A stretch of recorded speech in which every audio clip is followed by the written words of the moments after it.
sadyang umiibig sa kanyang salitang kaloob ng langit.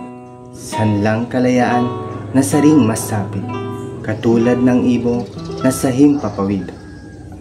Pagkat ang salita'y isang kahatulan, sa bayan, sa nayot, mga kaharian. At ang isang tao'y katulad kabagay ng alinmang likha noong kalayaan. Ang hindi magmahal sa kanyang salita, mahigit sa hayop at malansang isda. Kaya ang marapat pagyamanin kusa na tulad sa inang tunay ng pala. Wikang Tagalog tulad din sa Latin, sa Ingles, Kastila at salitang anghel, sapagkat ang poong maalam tumingin, ang siyang naggawad, nagbigay sa atin.